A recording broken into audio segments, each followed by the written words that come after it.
So, okay.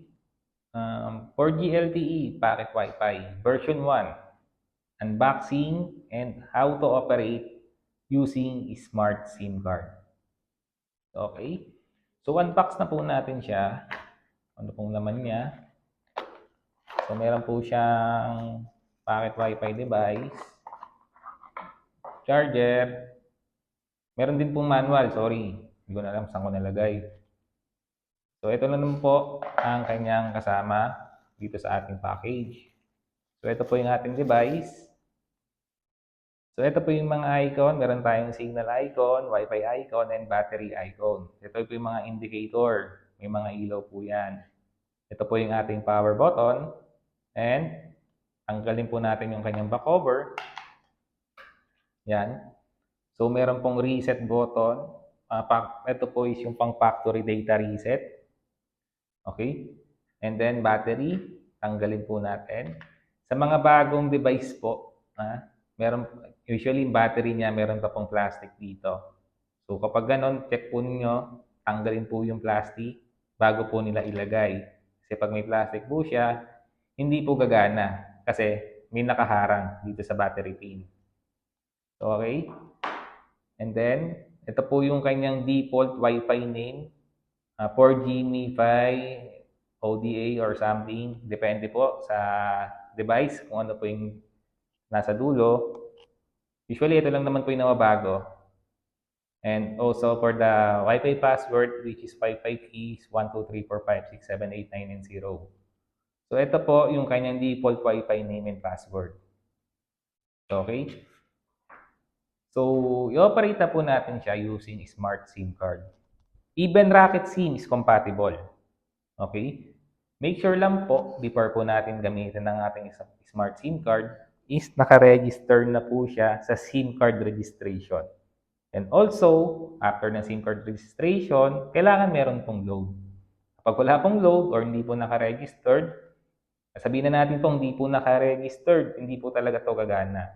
Pero kung mga personal SIM card niyo po na registered nyo na before, okay na po yun. Just make sure meron lang pong load yung mismong SIM card po nila. So, ayan, setup na natin siya.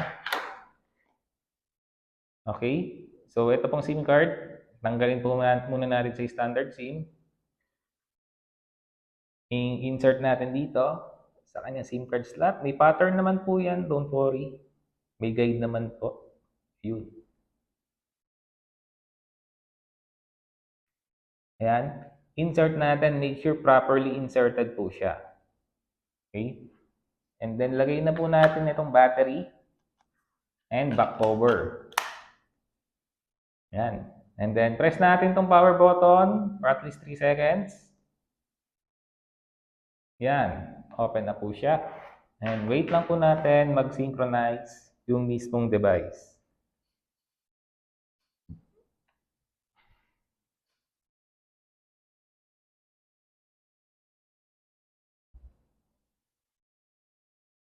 Usually, mga 1 to 2 minutes ang synchronization period po nito. So, ayan. Nag-synchronize na po siya ng wala pang 1 minute.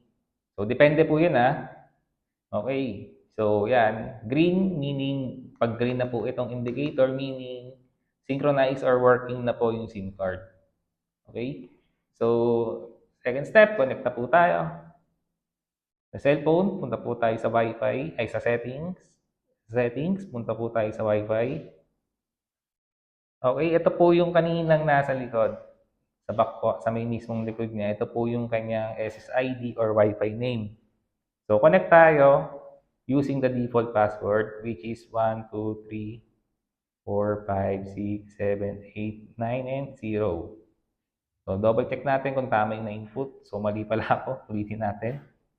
1, 2, 3, 4, 5, 6, 7, 8, 9, and 0. So, ayan. Click connect. Yun. Nakakonect na tayo.